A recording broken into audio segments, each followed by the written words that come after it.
I'm meeting Prateek. He's a senior software engineer at LinkedIn and been working in the Bay Area for like 5+ years now.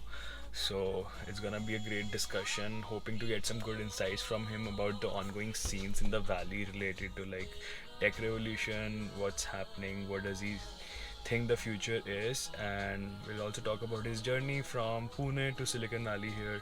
So I'm excited for the conversation. Let's go.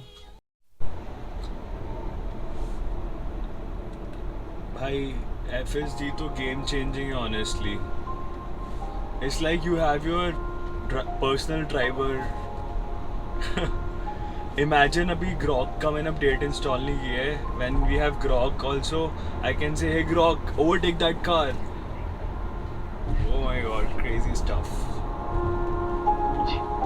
आप बहुत ही संभव देखो मैं इसको left दूंगा indicator. इन फूलों की एक सुंदर सी बेनी बनाऊं और आपके चूड़े में लगाऊं। ओए होए मेरे खैर और ये मोड्स भी हैं standard Hari. Crazy. And Bay Area, there's something about Bay Area that you just trust the tech so much. Like if I was in India or somewhere else, I wouldn't trust FSD so much. आगे चलते हैं बस. So hey guys, I'm finally here with Prateek and let's start this vlog. So hey Prateek, let's start with your brief intro first. Hello, my name is Prateek. So I am working at LinkedIn as a senior software engineer. I worked at Microsoft and SAP before, and I studied from San Jose State. So I'm happy to answer any questions and help you guys. Awesome. So I was just in the morning scrolling Prateek's LinkedIn. So Prateek, let's start with like, how did you decide that you wanna go into tech, like do CS, and let's go back to Pune days and share some insights. It actually goes way back. I was in 7th standard, and our school has arranged a picnic to some like Mahabaleshwar and stuff. So we got lots of photos, and we just wanted to share those photos. So me and my friend, what we ended up doing was creating a website and then showed it to our computer teacher, and that's how my interest in CS sparked.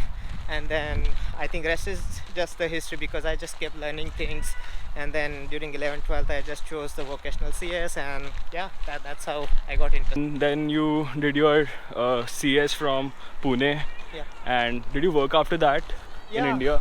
I was working in a company called EQ Technology. It was basically a product for business intelligence, so just like Tableau. So I worked there for 3 years before deciding to come for my master's here in the US. Nice. And okay, let's come to SJSU now. How were your 2 years in SJSU? I think it was the best time, me being in the US, because I got to learn in a completely new method. As in, back in India, the learning is very different. You just do theoretical knowledge. Even for projects, you don't really put that much efforts. So coming here, it was totally different. Like you had to do your own work.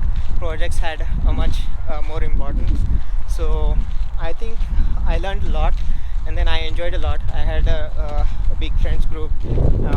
So yeah, it was my best time being in the US. Great. So it's been a long journey for you from like you did your bachelor's, like you made your first website, did bachelor's, then worked in India, then gave GRE, applied for masters, went to SJSU, and now you have been working here for like almost close to 10 years now. So I want to ask, like, what part has been the toughest till now? If you like have to go back and think, okay, that was the most toughest journey, toughest part in this whole 10-year period, what would you say? I think it's the getting your first job.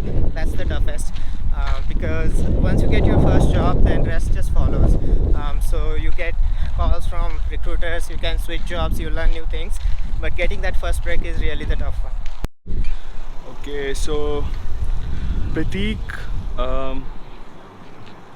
looking back at your MS experience, what would you do differently? I think one of the things I didn't do well, or did a mistake, was that I dropped preparing for interviews as soon as the course load got too heavy to manage.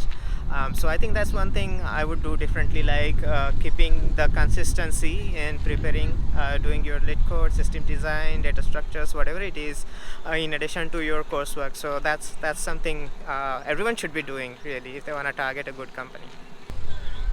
Any underrated opportunities at SJSU that students shouldn't miss at all? The library, it has a large selection of all the books. It's one of the biggest in the Bay Area, so definitely take an advantage of it, not just to read your resources but also the resources that are available in the library. Second thing that comes to my mind is the career center. So they usually arrange so many events for students, like resume review, then they have soft skill development, then they have other companies that come to on campus. So you should definitely be on the lookout for those opportunities when they post it there. And third thing, it's really underrated, the food. So some of the departments buildings, they have some granola bars and something out there. So I know that the student life gets pretty hectic and people skip meals, so instead of skipping such a meals, just grab something and it's really helpful. So yeah, so right we said, but I don't know freeway का अगर आवाज आएगा तो आएगी freeway की आवाज़. कोई नहीं, ऐसे वॉक करके पार्क की साइड चलते हैं. आएंगे कमेंट्स नीचे. I know. So you have been working for 10 years now, and I know it's a journey as a software engineer. You reach different stages. You start as a junior engineer, that you become mid-level engineer and become senior engineer.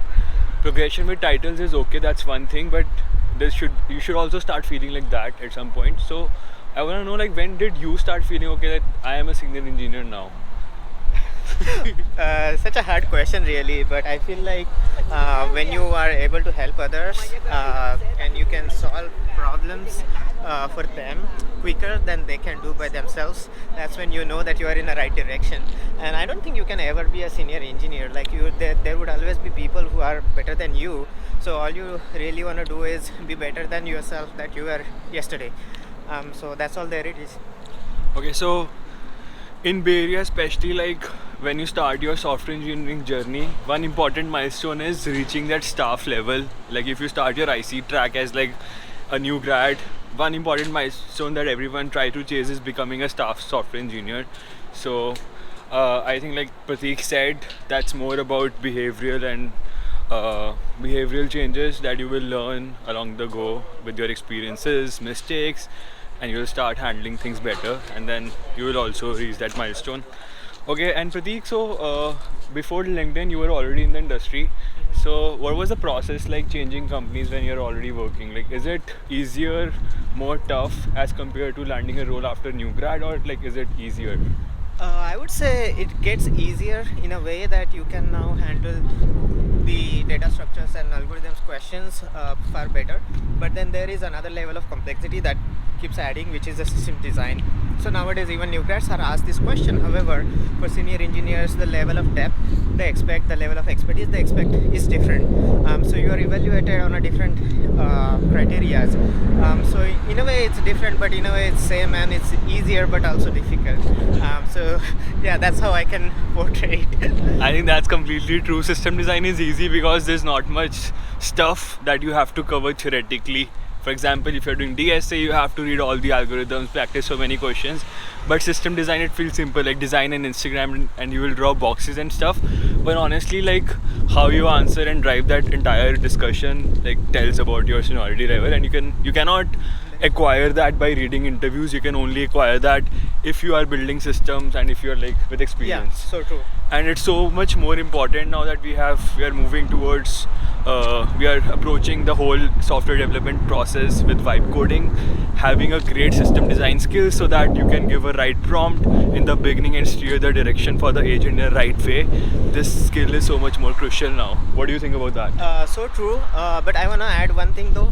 For systems design, it's not like you design anything, right? You have to know the building blocks, you have to know when to use which system, and then you can basically, it's a playground. You can then play around with requirements of your system, and then so that's the real skill, to know when to use what and being able to portray that and portray the trade-offs, like one system versus another. So yeah. What are your top 3 AI tools that you use today and you think every software engineer should really use? Yeah, such a great question. So first thing I want to say is Copilot. So Copilot, Windsurf, or Cursor, all of these tools are IDE tools that basically help you code in your IDE. So and you can choose between different models that are out there. So definitely, first thing, you should have it. Second thing I would say is any of the Hugging Face and such. If you're serious about the AI development models, you should be able to run your own models and see how they compare with each other, how to tune their parameters. So that thing you should definitely know. And I think the third thing I would say is using the agentic browsers like Perplexity, Comet. So they will help you free up your time, because they will do stuff for you, like booking a reservation, doing some research. So definitely use those. Okay. So I want that all the guests in my show or on my channel get to experience the other side of being a content creator. So it's you who's gonna ask me questions now. Okay, so I've been chatting with Devansh earlier about his work at Meta, and I want to ask him like how. So Devansh, how do you like your previous work at Microsoft? That was more about product, and now being in infra. Like, how do you compare those two together? On the infra side of things, like for example system level stuff, you have to use a lot of kernel side tools to do the debugging and figure out what's happening, whereas if you're doing app development and stuff, the tools are much easier as compared to kernel level tools, because you have to do everything in bash or like terminal. So that makes you feel more like, so whenever you are working with tools, you feel more engineering kind of vibe. So yeah, that's the main difference I feel. And also like the culture at Meta is very fast, and it's very competitive, also healthy competition, so it makes me move faster as compared to how I was moving in Microsoft. So I think, yeah, those are the few main differences. Okay, he touched a very good point here. One of the things I liked about his answer was that the culture difference, right? So one of the things definitely is the culture aspect, where you go on team lunches, where you share knowledge, where you just chit chat. But then there is another aspect where whether the colleagues help you out, or how is the in general team bonding, or do they help you succeed in your role? So let's ask Devansh what he has to say about this. Devansh. Here in Bay Area culture, you don't get that much time to spend with your team, so obviously natural bonding will happen less, but that doesn't mean that you can't seek support and help. There's a different way to seek help, and I think it varies company to company. So first, whatever company you're working in, understand what the culture is, how things move, how people expect you to seek for help, and do that. Like, seeking for help is not bad. Really ask is give some anecdotal experiences. For example, in Microsoft it took me 3 weeks to ship a feature, but at Meta I am expected to do it in 3 days, something like that. Okay. I think, yeah, ship cycles are definitely slow. Like, there's not a lot of permission layers that you need to traverse to push your changes, but that doesn't mean that not like we are shipping everything. But how the infra is and how the whole system is in place for the engineering and for engineers, it's built in such a way that you would be able to ship your feature very fast. It will only be blocked if there are like quality problems or like if it's not working. Otherwise, stuff like seeking permissions, getting repo access, and getting push request, push access, and all that stuff, I think it's fast in that way.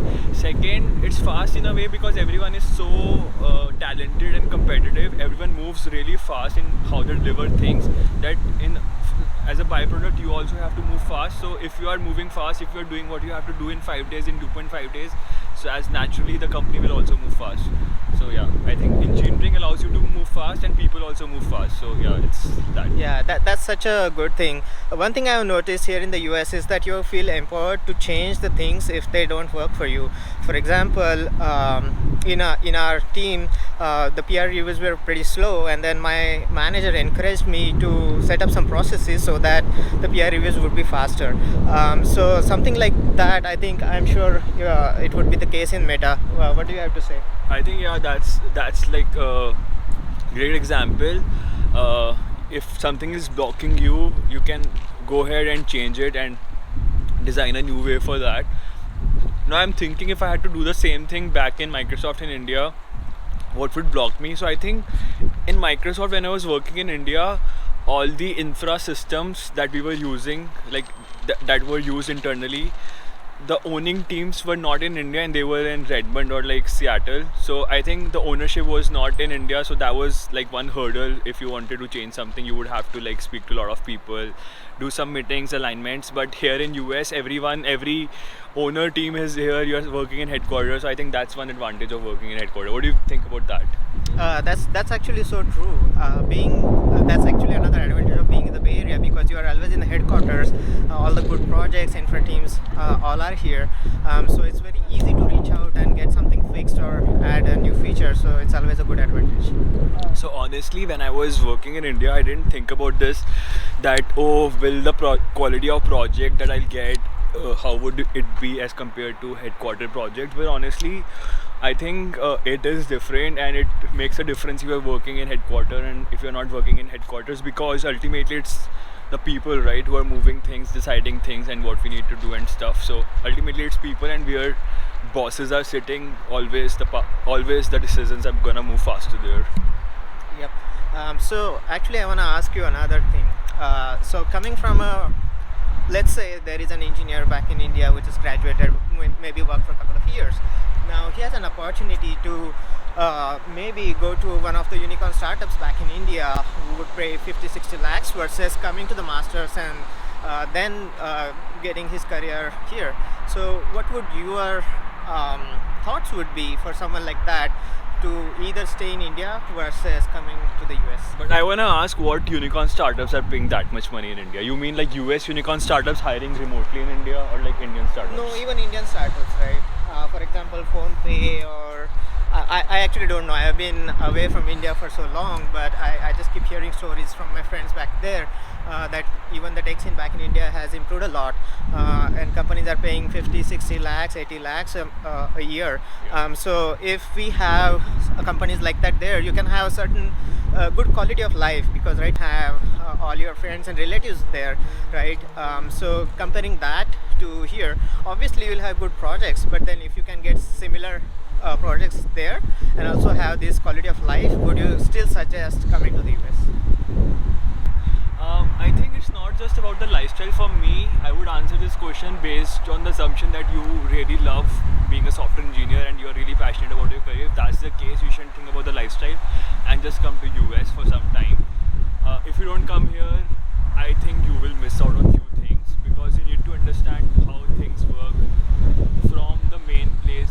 Like, for example, they say you need to go visit the homeland if you want to understand about that place. So if you're starting your career in software engineering, and if you want to become a software engineer, and if you're getting a chance to come to US, why shouldn't you come? Like, it's like watching Lionel Messi playing right when you started your football journey. So yeah, you should definitely come here.